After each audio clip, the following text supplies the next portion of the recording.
CAG had signed these reports probably sometime in March 2024.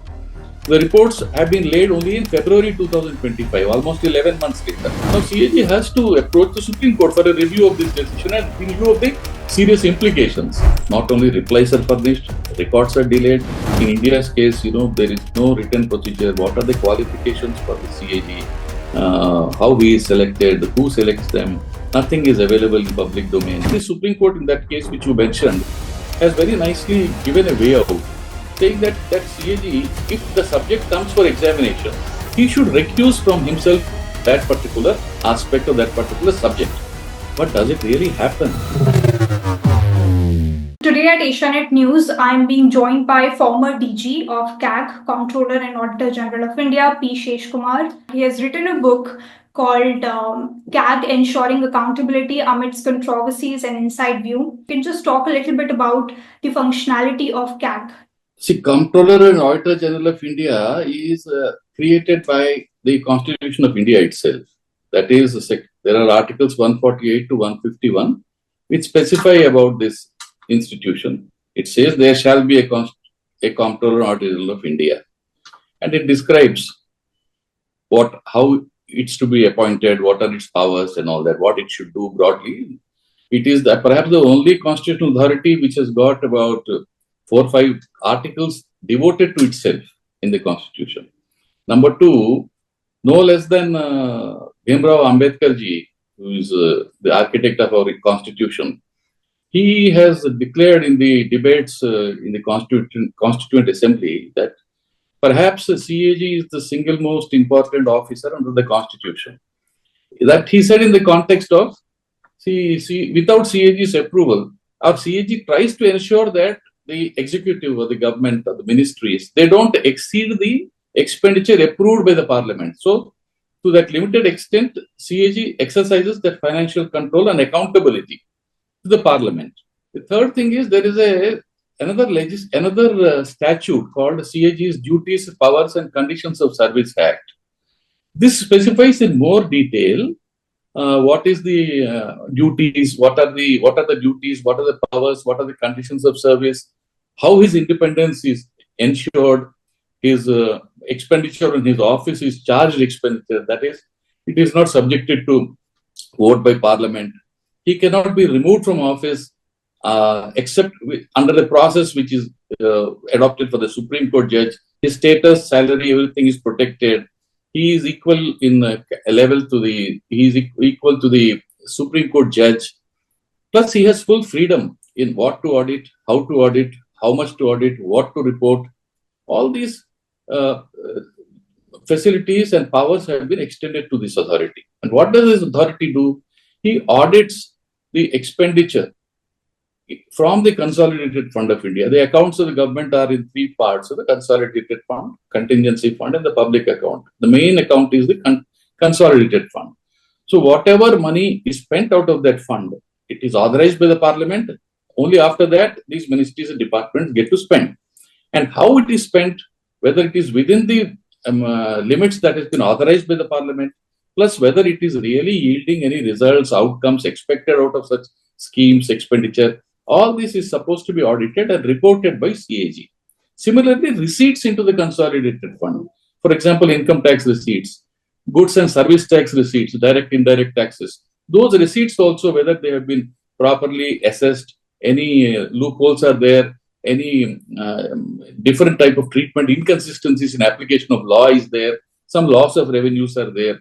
All these things are also subject to audit by CAG. Similarly, CAG also audits central public sector undertakings, state public sector undertakings, also appoints the statutory auditors of these government bodies, in addition to auditing the autonomous bodies, like urban and municipal corporations, housing boards, DDA and all that. So this is the broad picture of the scope of the audit, how its powers are enshrined and his independence is protected and enhanced, and what is expected of him in auditing. And he submits his reports in the case of Union government to the Parliament of India. Yeah. That means he signs the reports and sends it to the President of India. Procedure is like this. And the President causes these reports to be laid on the table of the House. Once the report is laid on the table of the Lok Sabha, then the report goes to the Public Accounts Committee. Public Accounts Committee is chaired by a leader of opposition, by tradition, by convention. So, and it has about 22 members, 15 from Lok Sabha and 7 from Rajya Sabha. So, this committee examines these reports in detail, calls the secretaries to the Government of India for oral evidence and examination. These are all in-camera proceedings.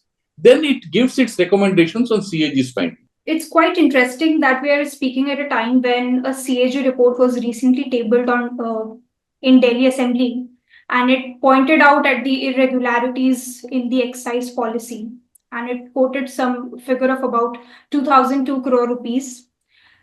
I want to talk to you about the amendment of the judgment by Supreme Court on 23rd of August 2024, which you also briefly described just now, that a CAG report is supposed to receive its finality only once the PAC considers it and submits its recommendations to Parliament.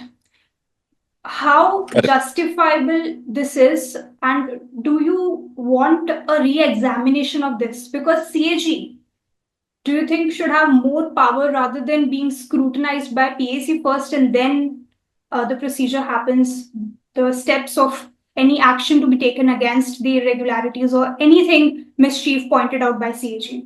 See, this procedure has been followed for a number of years, and the Supreme Court has reiterated not once or twice. The latest you have rightly quoted, 23rd August 2024.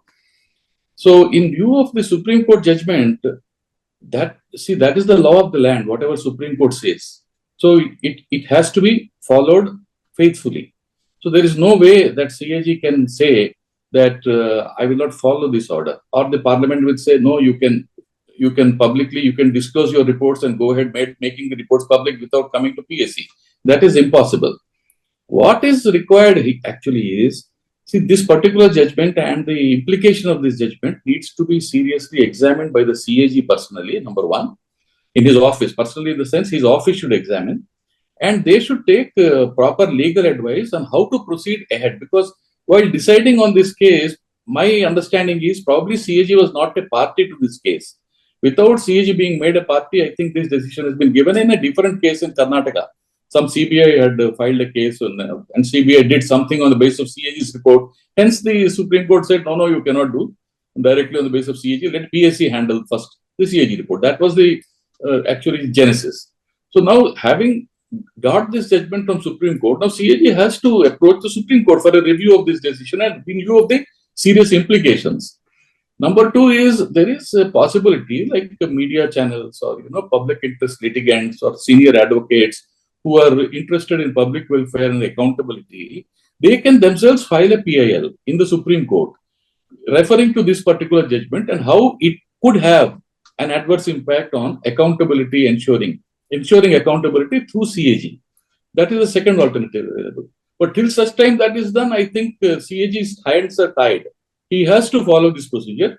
Report goes to PSC and PST has to consider. So the point is, should such wide gap of 6 months, 8 months, 1 year be there between CAG's approving a report and sending it to the president or the lieutenant governor or the governor and finally placing it on the table of the house and making it public? On that also, the PIL, which I am suggesting, should argue and augment its case, saying no. Because of these things, the implications of financial accountability, it has adverse implications, and hence this may be reconsidered and fixed some time limits reasonably, after which CAG can make the reports public himself if the reports are not placed on the table of the House. Perhaps this can also be attempted. So my next question would be about the regulations of CAG. For example, whenever there is any investigation or any audit happening under CAG, in your book you talk about few anecdotes where you were unable to fetch records from the ministries itself, and that led to the delay in the investigation and the audit. Do you think there has to be something done about this? Ministries not producing record to an audit agency? See, this is a real concern of the entire CAG and IANDA's fraternity, IANDAD fraternity. Not only the records are delayed, they are actually not only replies are furnished, records are delayed, and the entire audit process is perhaps deliberately or maybe intentionally, it is trying to be sometimes um, hijacked, like it is to be, the process itself doesn't lead to results, with intended results. So they frustrate the audit. So this is a problem not only with one government, in many areas, many governments, state governments or central governments, ministries, some don't cooperate much with the requirements of audit. That is whether to produce the records. First is records are necessary. Without that, no audit can be done. Once records are produced, then the observations or queries come. They have to be replied within a time frame. All this is laid down in the CAG's audit regulations, but these are recommendatory and not obligatory. So these are not followed. And as a result, what happens is the entire audit effort gets frustrated. And without the cooperation of the auditee, no report can really be successful and meant as it should be. But one problem CAG also has to keep in mind is this: CAG also has to go one or two steps ahead and try to convey the impression that it is engaged in a constructive process of auditing, and if it recognizes some good work done in the auditing department, audited entities, departments, ministries, it should not feel shy of bringing it out quite well in its audit reports and also highlight those positive contributions. And also the replies that the audited entity gives, they have to be more seriously considered instead of brushing them aside saying these are not acceptable. In international auditing practices, this is simply not done. And even the same CAG, when he does the international audits, he has to take into account the full replies of the audited entity. They don't delay things like this in India. That we have to note. And then he finalizes his report with recommendations which are agreeable to the auditee also, the audited entity. That is how the audit ideally should proceed. This is not unfortunately happening, which frustrates the audit process in India. Conflict of interest in appointments in CAG. We have seen in the past, and you talk about that in your book, former Defense Secretary appointed as CAG of India, former Finance Secretary appointed as CAG of India. There could have been conflict of interest, though court has clearly denied in its verdict that no, there is no conflict of interest, and the person can recuse himself or herself from the activities which he or she was doing earlier in their careers. How do you look at it? See, this conflict of interest will always be there. If about to be retired or a retired IAS officer as Secretary to Government of India is chosen to head the CAG or become the CAG. And it is inevitable, in some of the instances, that particular officer must have taken some decisions which may come up for scrutiny in his avatar as CAG. At that point of time, it's quite a dilemma for that person, whoever be that person, how to handle it. That is where the Supreme Court, in that case which you mentioned, has very nicely given a way out, saying that CAG, if the subject comes for examination, he should recuse from himself that particular aspect of that particular subject. But does it really happen? Does the CAG really recuse himself? How many instances of such recusal have been seen? Prior to 2012, we don't know. We have not heard of this principle. In 2013 only, the Supreme Court has given this judgment. So after 2013, if we say how many instances the CAGs have really recused themselves from subjects which they have handled in their earlier avatar and which they in the present avatar as CAG are going to examine, audit and report upon. So this is a moot question. It is left to the wisdom of the concerned person who holds the office of CAG. The practical implication is if he recuses himself, then who will examine it? See, it has to be examined by his deputy CAG. And the report goes and ultimately it is to be signed by CAG. Deputy CAG cannot sign the report. So it has to jolly well go to CAG for signature, whatever is the finding. So it is not an easy question to answer. There is no answer available. And as of now, no CAG has recused himself from any of the subjects he has handled earlier and which were audited. Probably the subjects are also not being audited so very strictly and very deeply, perhaps. That is also a possibility. Seems like a paradox to me, and you nicely explained it. So my next question would be the kind of audit that is being done by CAG. What you write in your book is that it is authorized to do a post-expenditure audit.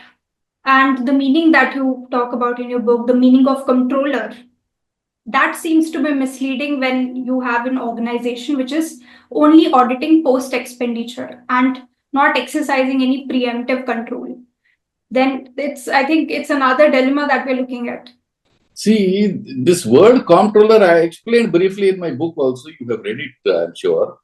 See, this pre-auditing function is not envisaged under the Constitution. The word has been borrowed and more a legacy of colonial, UK or US practices. So the word remains only a misnomer. That is what I tried to explain. There is no pre-auditing done, nor expected, nor intended. And But should there be? see, there are issues. If pre-audit is normally it's an internal function of the executive ministry or a department.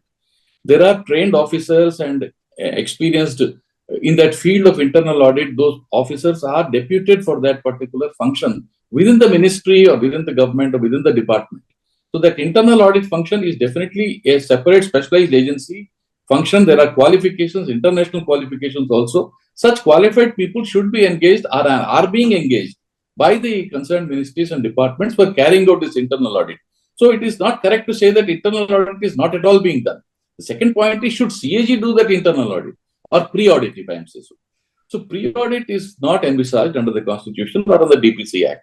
So if CAG, there have been a number of attempts to involve CAG directly, indirectly, through pressure, through volition or through or whatever convincing the CAG to join the effort of the executive in the committees which take very huge expenditure or policy decisions, so that later on CAG doesn't come and say that this has gone wrong. And why? So instead of allowing CAG to go back after the event has happened and say you have done this particular thing wrong, they probably innocently, probably professionally, correctly, or with positive intention, there have been instances where CAG has been approached, requested, and tried to be prevailed upon to join this process of pre-audit. But CAG has so far declined very politely. In many cases are there. I can give number of instances where those requests were done. But CAG thought that, in his wisdom, that it is not, number one, envisaged under the Constitution or the statute. Number two, it compromises his post-audit independence, which is his primary responsibility under the Constitution. Once he becomes a party to the decision, he cannot question the decision himself again. So you also talk about that under one of the CAGs, there was a shift which took place wherein you were asked to focus on the implementation of programs and not on the policy making process. How wrong that was, because that is one of the reasons why the number of audit reports went down. As I mentioned briefly earlier, it is entirely within the powers of CAG to decide the scope, extent, nature of auditing, and also what and how he will report on the results of the auditing done by him or his team. So whether you call it performance audit, you call it outcome-based audit, you call it 3 E's or efficiency economy, effectiveness audit, or value for money audit, compliance audit, or so many types of audits are there which CAG does. So what is to be done, where, in what context, how much, how deep, and what sort of reporting is to be done is entirely his prerogative, whoever be the CAG. Now, performance auditing is an internationally accepted, process of auditing. And we have strict guidelines, and CAG is a respected member of the International Organization of Supreme Audit Institutions. There are standards, and our guidelines, CAG's guidelines, are framed in line with those guidelines. So it has been an approved process. These guidelines were approved for the first time in 2004 or 5. They amended in 2020. So this is a stabilized process. Now, what does performance audit do? In performance audit, the CAG can examine the basis or assumptions behind a particular policy. Whether inputs are properly taken, correctly taken, or something has been missed out, or something has been projected incorrectly, leading to a faulty policy. Because of the fault in the policy, the implementation also can be affected. So the policy angle can also be examined by the CAG. Whoever approves that policy, it could be the cabinet, it could be the minister, it could be anybody. So that can be examined in the performance audit, but only with the view of seeing whether the basis of the policy, the inputs going into the policy, are properly considered, all alternatives have been considered, and it's a conscious decision. So the second check CAG undertakes. In the case of outcome-based audit, what happens? You don't go into these aspects of policy. You simply go into the policy is given. So how it is implemented, what are its objectives, what were the outcomes expected, and how much of the outcomes has been achieved. And for that, he can conduct any beneficiary surveys, take some sampling exercise, and associate professional institutes, organizations also in his effort, and comment only on the extent of achievement or non-achievement of outcomes, with probably an analysis of reasons for not achieving those outcomes, or some other embezzlements or siphoning of funds or frauds have taken place. Those he will highlight in the outcome-based auditing. Probably in that period, there was a rethinking in the mind of the concerned CAG. So he tried to shift emphasis to the outcome-based auditing. In that process, yes, some delay has taken place. Some reports already in the pipeline may have been, sent back for further scrutiny or further modification in the lines of the new approach. In this process, precious time gets lost. Already an effort has been made for 8 to 10 months or 1 year. In a particular report, it reaches CAG through a complicated, complex, and a very involved process, right from the field office up to the headquarters and up to the CAG. So once that report reaches and again goes back for an overhaul, obviously another 6 months, 1 year it takes. And again, updating is required of the entire data. So the delay is the one result of this shift in the stance. The second is consequently, number of reports also come down. A new approach also to sink into to a team, to an entire establishment which is used to performance auditing so far, suddenly to shift to the outcome-based auditing, it has to change its guidelines, processes, everything, and tune itself also to that. That also takes time. All this must have taken its toll and may have contributed to the reduced number of reports compared to, say, 2011-12 period. So whenever CAG picks up any audit, what is the criteria for it? How and why CAG picks specific subjects for audits? Very good, fundamental, very good question. See, there is a process called risk assessment. Risk assessment means how important is this scheme, policy, or a particular intervention of the government, could be government of India, any government, for say for larger public welfare, for the upliftment of poverty, for creation of employment, for providing water, drinking water, health facilities. All these are primary things which are topmost for the governments, which is where government spends a lot of money. So first is the level of expenditure which government spends. For example, there are so many schemes, about 8 to 10 schemes or even more of government of India, where more than 10,000 crore or even 20,000 crore per year are being spent on these areas. So these naturally become the topmost priority and high risk areas for audit. So these have to be taken up by CAG for audit. That is what he should do. Now, how many of these he is doing, how frequently he is doing, how late he is entering into the field, these are matters which only CAG can answer. Now, there are many reasons. See, it has also to be by elimination, process of elimination, or by high risk, low risk, medium risk, that type of thing, assessment is also done. So high risk areas, they are depending on the availability of manpower and the importance of the subject. This goes through a process of risk assessment. Guidelines are prepared, guidelines are approved, and this is discussed. There is a strategic audit plan, there is an annual audit plan. All these inputs go into that, and then subjects are frozen and decided to proceed ahead. But that doesn't mean that these are frozen for not being changed. If some other important item comes up in the course of the next year or so, maybe that additional item can also be added by sacrificing a little bit of the earlier items. So this process is what CAG has in place. Theory is there, guidelines are there, process is there, risk assessment is there. The challenge, the test is how far are these guidelines really being used, implemented, and what are the results? And what are the things that are being lost sight of or delayed or not at all taken up? This nobody knows outside the CAG. This is the problem. Some of the reports become national headlines, for example, 2G spectrum scam or coal blocks scam, but others, they never see the light of the day. Why is that? A part of it is because of the media, but still we can talk about it. See, CAG, as you rightly said in the beginning, CAG doesn't have the power to make the report public on its own. So it depends on the Public Accounts Committee. Only when it is laid on the table of the House, CAG goes and probably used to give some sort of a press briefing. It is not even a press conference. So only limited executive summary, what is contained in the report, that the press media is called and just briefed and they are given a handout. Nothing is discussed in detail. That used to go on until about 2011, 12 and even 13 maybe, 14 up to 14. But thereafter, there has been a hue and cry. The same media which says, those high value reports and the critical reports came in the public domain. One part of the media says that is not repeated now. One other part of media says, no, it was irresponsible auditing. CAG has gone overboard in projecting those cases and calling for press conferences. It led to policy paralysis. No decision has been taken. Genuine, sincere people have been harassed and even jailed because of investigation agencies. Everything has been cancelled by the Supreme Court. It led to chaos in the government and financial system. So, see, CAG's reports, especially those 2-3 reports, are supposed to have contributed to all this. Some people do say that.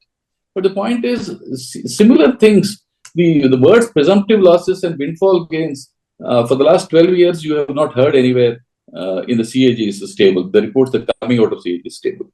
That doesn't mean that there are no losses, there are no gains or no revenue. See, even in this case, latest you have said about the Delhi government, some amount of loss is there.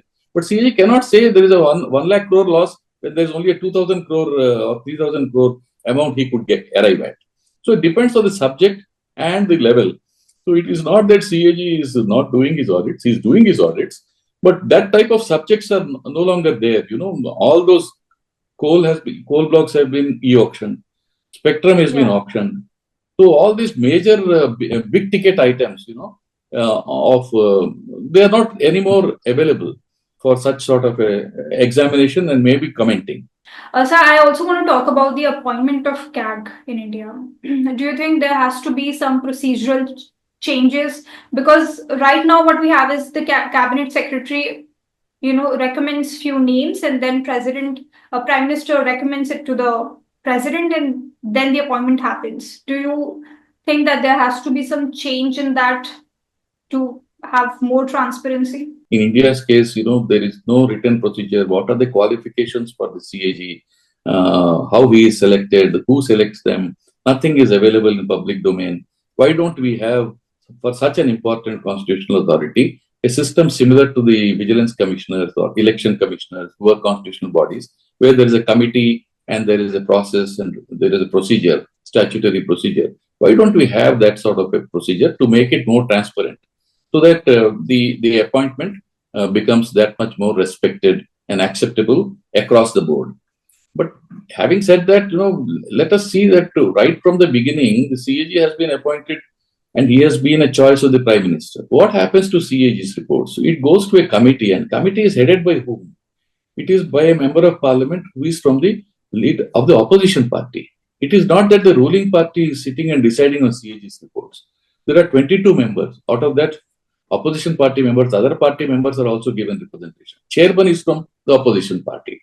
So just because CAG is not appointed by committee, I don't think that would be a big problem. But in the interest of transparency, in the interest of objectivity, and to have a record and some additional sense of responsibility for such an important post, probably a procedure can be instituted. I feel personally, my feeling is that instead of questioning this lack of procedure or system or committee system, what we should aim at is we should have a multi-member CAG body, like the CVC or the Chief Election Commissioner, where at least 3 members are there. For that, a constitutional amendment will be required. That brings a little more transparency, more representation is there. The single person cannot drive that institution anymore. So that will be a little more broad-based, representative, and more opportunities for other people also to contribute to this great institution. What about the oversight on CAG? And you rightly so asked that in your last chapter of the book, that who audits the CAG? Because you cite a lot of examples from different countries where they have oversight on CAG, but in India we don't have this.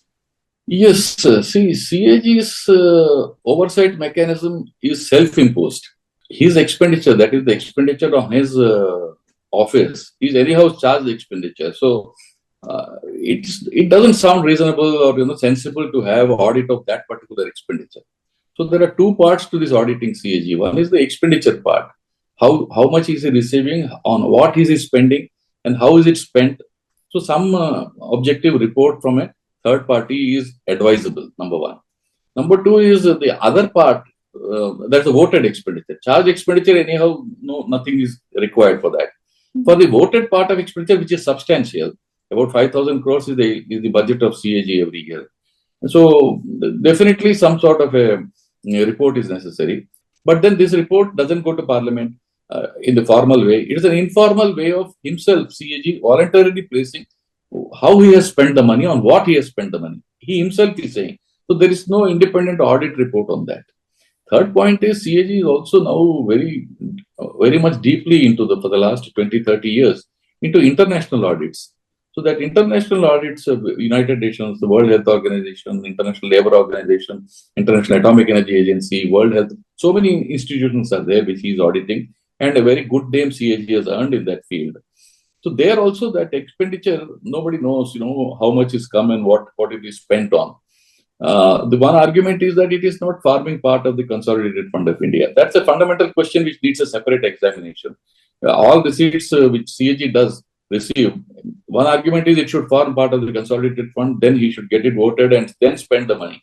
But since it's not from the Indian government and Indian budget, so he is spending it separately. This may have been examined in CAG at length, and this particular process has been followed.